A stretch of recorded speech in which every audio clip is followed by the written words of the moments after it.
ba ba boom, boom, ba ba boom, boom, ba ba boom. Say what? Hello and welcome to another episode of the Larry's Pop Pod. I'm Chris Larry. I'm Amelia Larry. And we're pretty excited for this show because it's really the kick off the summer episode. The next couple episodes are going to be very summer heavy with some of our opinions and things that we did. What else, Amelia? Also, we are going to give you some tips if any of you have a boring day which you don't know what to do.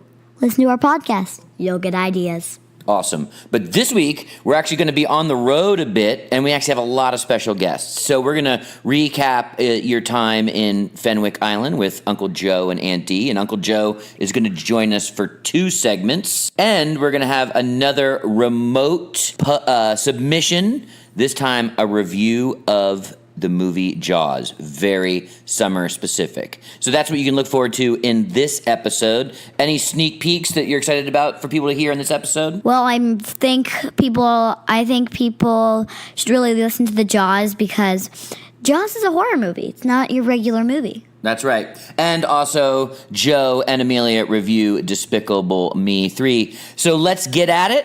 After this very quick break, we'll be back with Amelia and Joe and their time in Fenwick Island. See you in just a couple seconds. Hello, I'm Amelia Larry from the Larry's Pop Pod. If you love acting, but you can never find something on your devices that will record it, well, go to on your app stores and get iMovie. It's a great app for broadcasting. All right, and welcome back to the Larry's Pop Pod. I'm Chris Larry. I'm Amelia Larry. And this is it's summer, so we are into the summer season of the podcast here, and that means we have a lot of different experiences and adventures that we're going to be reviewing, talking about, unpacking, generally thinking about. And so we're really excited to bring you the first of our summer series, and that is the trip to Fenwick Island to hang out with Uncle Joe and Aunt Dee and have all kinds of crazy adventures. So we're here with special guest Uncle Joe Moyer in Fenwick Island. We're actually on location. The beautiful surroundings are just outside our window. Welcome to the podcast, Joe. Why don't you give us a little bit of introduction of yourself? Oh, well, thanks so much. Joe Moyer here at the Bayside community in Fenwick Island. That's Delaware, for those of you who don't know. It's right on the border of Maryland. So we did the Maryland beaches and the Delaware beaches. I have been Amelia's uncle for her entire life. I really enjoyed that task. And also in the trip here is Madeline Moyer and a big contributor, Sophie, our dog, who Amelia spent a lot of time with on this trip. All right, Amelia, why don't you, give us a little bit about your week. You've been here, been out without Chris Larry and Mary Larry, your first extended trip away. Tell us a little bit of some of the highlights of your adventure, and then we'll kind of get into the review of the week. Well, I really like this trip because it's different from where I live, and it's a different experience for me. So we did a bunch of things that were fun. We did putt-putt, and at the putt-putt, starting at 4 o'clock to 10 p.m., they had a baby kangaroo. What? Yeah, I know, and it was like sucking its tail. Its name was Weston. It was so cute. And you got to hold that kangaroo and took photos, so we'll make sure we send those out on our social media. That's right. You can find us on the Larry's Pop Pod on Instagram. We'll definitely get those pictures out there. And then also, we went to the boardwalk this weekend, I think 3 times. So at least. And you could win prizes there. You know, if anybody out there knows Coney Island and you know how you can win prizes, it's like that. I thought it was interesting because, Mary, being my sister, we grew up going to the boardwalk. And since you were with me without your parents, the first thing I wanted to do is take you to the boardwalk and go dominate the games and go win some stuffed animals. Yeah. So I think we did that right off the bat. Right now, I'm going to pick my favorite one. Either Ocean City Boardwalk or Rehoboth. And I am going to go with Rehoboth. Okay. Because when I was at the Ocean City Boardwalk, the rides were closed. Oh, right when we got there, they opened at 1 o'clock. So what I did is a little Joe Moyer brainwashing, went over, and we played Miss Pac-Man. Yeah. How'd you like that? I love Miss Pac-Man.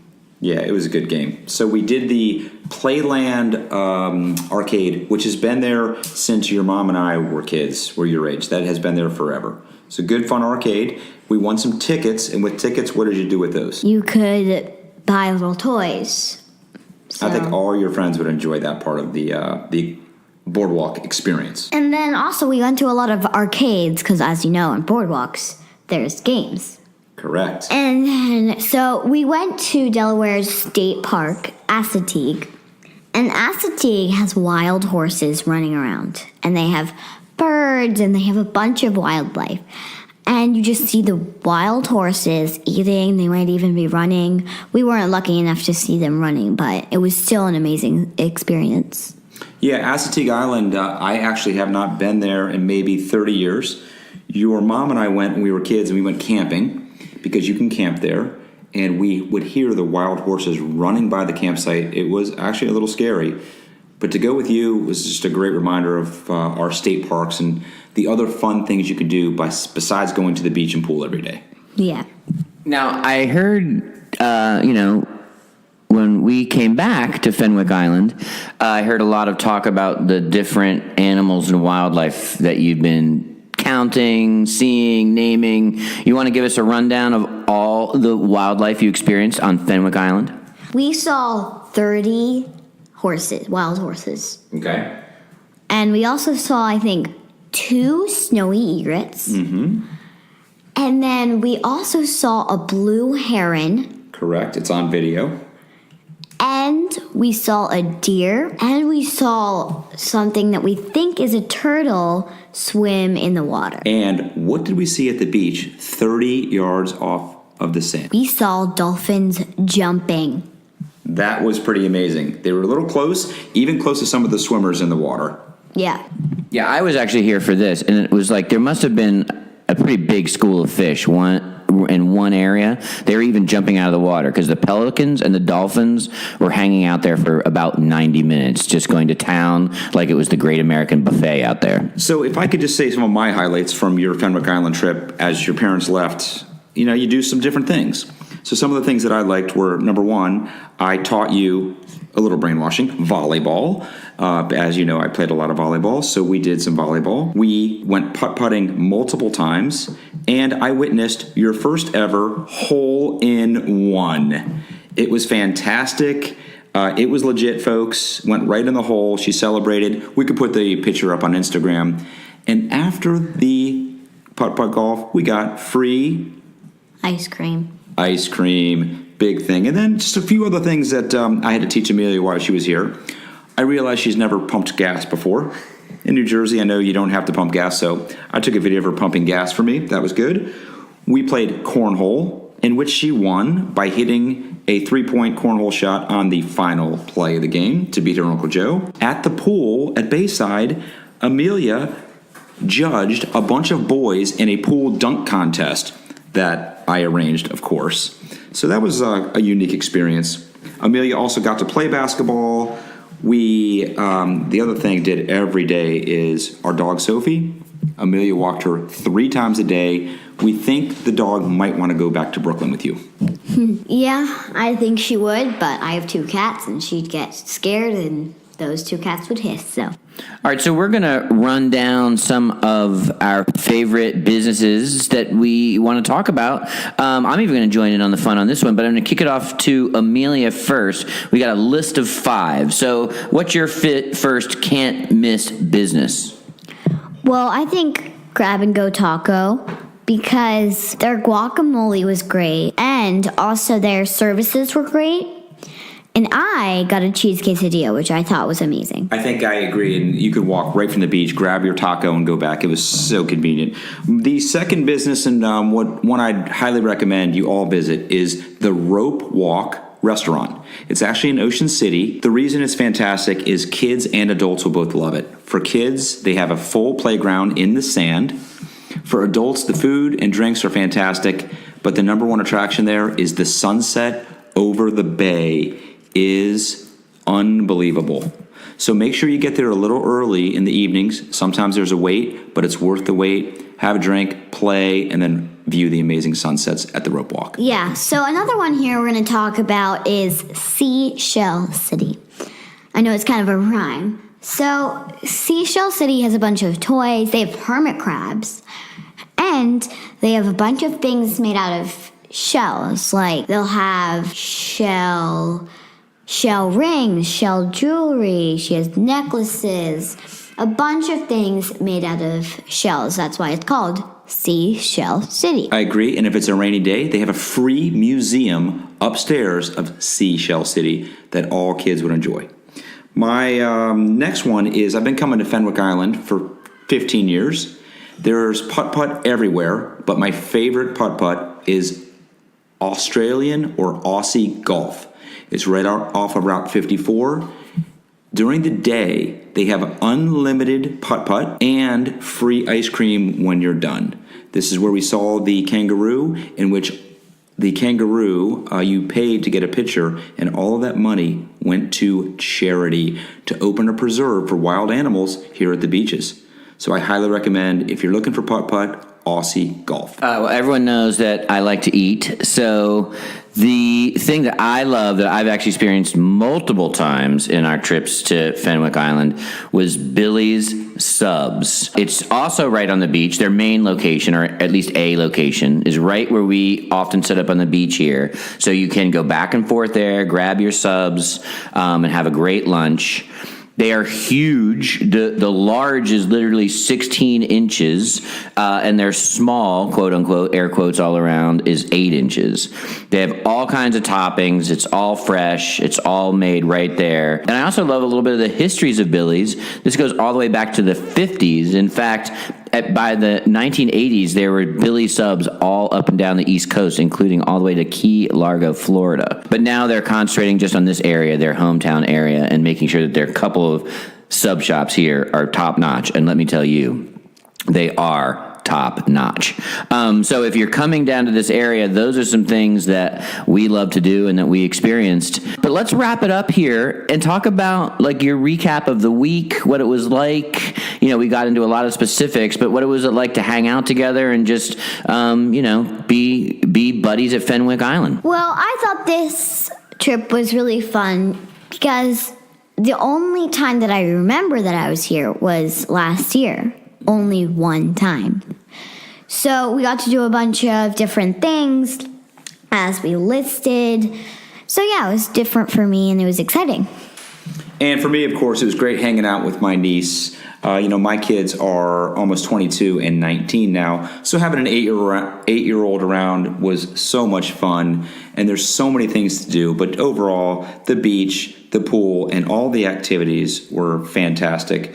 I'd highly recommend if you're looking for the beaches, come to North Ocean City or Fenwick Island. It is tax-free shopping, which your mom does love. All right, and Amelia, I'm going to kick it over to you for the outro here. I really think it's a good time to give a public shout-out to our audience and a big thank you to Uncle Joe and Aunt Dee. So why don't you take this opportunity to declare that to the world? Well, thank you for having me here, Uncle Joe and Aunt Dee. It was a really exciting week, and it was a really fun week, and it's different from what I'm used to.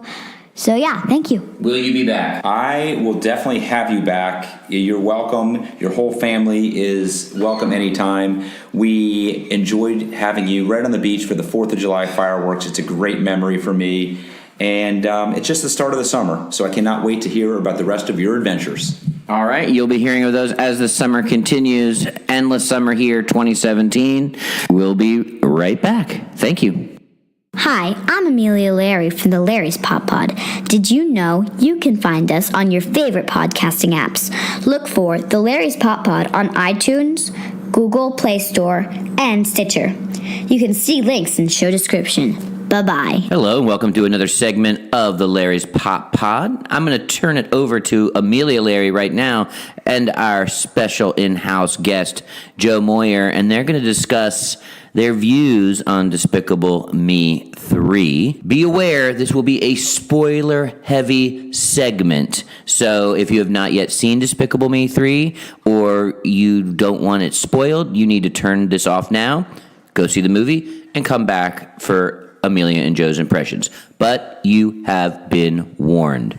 Here you go, Amelia. I'm turning it over to you two. Hi. Hi. Thanks for having me, Amelia. You're welcome. So we saw the movie Despicable Me 3, and we had some main points about Despicable Me 3. What is Despicable Me 3 all about? For me, it was really the major plot of many movies, good versus evil. And I also think the major point of this movie was Gru. You probably all know Gru. Gru meets his family, Drew and his dad, but his dad passed away. So they don't show the dad really in the movie. They just show a picture of it. And he had a twin brother, Drew, he never knew existed. So he went to go visit his brother. What happened then? Well, then he got a little jealous because they don't look like twins at all. So, and then like this twin, Drew, he has a whole house and he has like, it looks like he's rich, right? Yeah, and I think Drew, because he lived with his dad, that Gru never knew his dad. Basically, he wanted to be evil. He wanted to get into a life of crime that he knew his brother, Gru, the famous Gru, was a lifelong criminal. He was jealous. But Gru, as we know, is no longer in a life of crime. The minions, of course, wanted to get back into crime, so the entire movie was really about Gru and Drew battling each other on good versus evul. What did you think of the movie overall? What was your view? I think it was a really good movie, and I think kids and parents out there should go see it. My putting on my critic hat, if I think you said amazing and then great and then good, I'm going to give it the good category. I'm a big fan of the original. Sequels are tough. We all know that. Personally, I thought we could have had a lot more use of the Minions. I thought the Minions were definitely, they had some funny moments, right? Kids were laughing in the theater, but they were really a secondary part of the entire movie. Would you agree? The Minions weren't there much because, so what happened is, so when Gru got fired from his job, he went down to tell the Minions, and the Minions were like, they already knew. They were like, back to villainy, back to villainy. So, but then he said, we're not doing it. But two of the Minions weren't there. So all the rest of the Minions said, we quit. So the Minions walked away. Then Gru came down, the two Minions left, and he's like, you guys are in charge. He's like, yay. And so, in general, to make a long story short, he did help his brother learn how to be a criminal, but really it was a secretive plot to get back a stolen diamond from Brat, the evil character in this movie. And Brat had a big 80s theme. And he got back the diamond to do what with it? So he used to be in a big TV show, and the TV show got canceled. But the TV show was so popular, so they made these little dolls of him. Now he wants to make a big doll that has a destroyer, so he used the gem to be the laser out of his hat. Right, and that's this Brat we're talking about, who is the crazy 80s villain. And for you adults out there was definitely some adult theme in the background, like 80s music. They threw in a Rubik's Cube as part of the weapons, and some fun 80s things. Yeah, they also put like bubble gum that explodes, and people are like, no. And then, spoiler alert big time, to end the movie, what happened at the very end with Brother Drew? Then Brother Drew, he went down to where all the Minions were stored, because the Minions came back because they were like sorry that they left him. And then he took Gru's big rocket, and then he gathered all the Minions, and he was like, bye-bye, brother, like. Yeah, and he shot off into basically space, and said, hey, it left it wide open for a Despicable Me 4. So, overall, it'd be worth your summer movie. Good rainy day activity. I'd give it a good. Amelia's giving it a great. Yep. And I think you'll enjoy some of the subplots for the young kids out there as well, like trying to find a unicorn and some other things we won't tell you about. But overall, I'd say good rainy day activity. Thanks, Amelia. You're welcome. All right, now we have our third and final segment of this episode is actually another one of our fan submissions, this one by Tom and Tate Osborne, and they're going to review the movie Jaws, a definite summer classic. Remember, we love submissions from you out there in listener land, and anybody who submits a segment for this show gets 2 free movie passes. So, Tom and Tate, you got 2 free movie passes coming your way. So here they are with their review of Jaws. Dun dun dun dun dun dun dun dun. Hi, I'm Tom. And I'm Tate. Tate, how old are you? I'm 10. All right, where do you live? In Nashville, Tennessee. Dig it. Music City. Mm-hmm. All right. So for the Pop Podcast, what subject are we going to talk about today? Jaws the movie. Jaws the movie, directed by Steven Spielberg? Yeah. Okay. So, Tate, you being a 10-year-old, this is going to be a conversation about scary movies and thrillers. Okay, so is this your first thriller that you've ever seen? No. Oh, what else have you seen? I've seen Birds and the Others. Birds and the Others. Okay, so this is kind of a stepped evolution of film for you. So let's talk a little bit about Jaws. Now you're 10, you've waited for a while to see this movie. Why were you anticipating wanting to see this movie? Because it's such a cultural reference. Because everyone knows what Jaws is. And if you haven't seen the movie, you're kind of left out on some things and some jokes. So, have your friends seen this movie? Or are you... No. So you're the first you know of who's seen this movie? Yes. Because you're watching the classics. All right, so you watch Birds, directed by Alfred Hitchcock, which was another classic. Definitely. And so we're here talking about, do you think this is an okay movie for 10-year-olds to watch? Yes. Why is that? Because when you're 10, you're a little more mature than you were when you were 5. I agree with you there. Okay, so what is it that you like about scary movies or thrillers? Because you don't know what's going to happen. And if you do, it's just scary. Because if it's a good movie, it gets into your mind that it makes you think that it could actually be real. And it's hard for you to go to sleep. See, like Jaws, it's an everyday person's life, but there's a shark on the loose that's eating people. It could It's terrorizing a community. Because it's happened before. So this movie is based in fact? No. Oh, okay. But it's based in some fact. In some fact. Some science in there. Yes. All right, so what is it that you like about scary movies yourself? Because I like when whoever is doing all this horrible stuff to the people comes out and you see them in person, and whatever he does to the main character, it's just fun to see what happens because you don't know if it's gonna happen or not, because who knows? It might be around the corner, it might be behind you, or it might be right beside you. Oh, okay. You never know. So you like the suspense of it? Yes. All right. So are you planning on watching more suspense films? Yes. What's next in line for you? I don't know. You don't know. I want to watch Sixth Sense. I thought Sixth Sense was it. All right. So would you advise other 10-year-olds to watch this? Most definitely. And why is that? Because it's a pop cultural reference, and it's just a plain, really good movie. You think it's fun, scary? Yeah. So let me ask you, did you think the Jaws was real? The shark was real? No.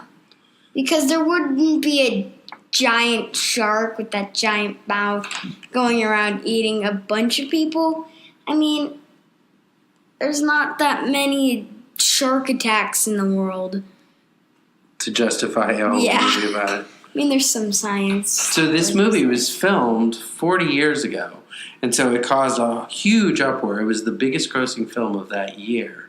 Why do you think that was 40 years ago? And why do you think it's still important now? Because it used a lot of new stuff. Because the reason why it took so long to make Jaws is because half of the shark was filmed as a robot and the other half was real shark. And usually that takes a long time. Okay, so but why do you think it was such a culturally important movie? Because keep in mind, this was Steven Spielberg's first big film, and it launched his entire career, and it was a phenomenon. Here we are 40 years later and still talking about it. Why do you think that is? It's just such a good movie. I can't really find it. You can't find the answer to that? No. Do you think people were used to being scared like that? No. And do you think the commonality of it is that here it is in the ocean and people go swimming in the ocean all the time and don't think about what's in the ocean, and now suddenly they don't know. Dun, dun, dun, dun, dun, dun, dun. Excellent. All right, so Tate, what else do you want to talk about this movie? How about the acting? Did you like the acting in the movie? It is pretty good acting. Yeah, who was your favorite character in the movie? My favorite character is the guy with glasses and a beard. Oh, Richard Dreyfuss's Yes. character, the scientist? Why did you like him the most? Because he's the most fun character. Why? Because he was a little wacky? Yes, I loved his beard. And that's why you loved it. All right. Well, is there anything else you want to add to the Larry's Pop podcast? No. All right. Well, let's sign off here and say thank you to the Larrys. Thank you. Bye. All right, that brings us to the close of another episode of The Larry's Pop Pod. and it was an action-packed one at that. So we're going to get out of here quick. But one thing we keep forgetting to do every episode is our closing credits. So for the first time on the podcast, we're going to do that now. The producer of this episode was Chris Larry, and special guests were Tate, Tom, and Joe. And as always, the music for both the beginning and the end was produced by Amelia Larry and Maggie Stuckey. So until next time, it's Bye-bye.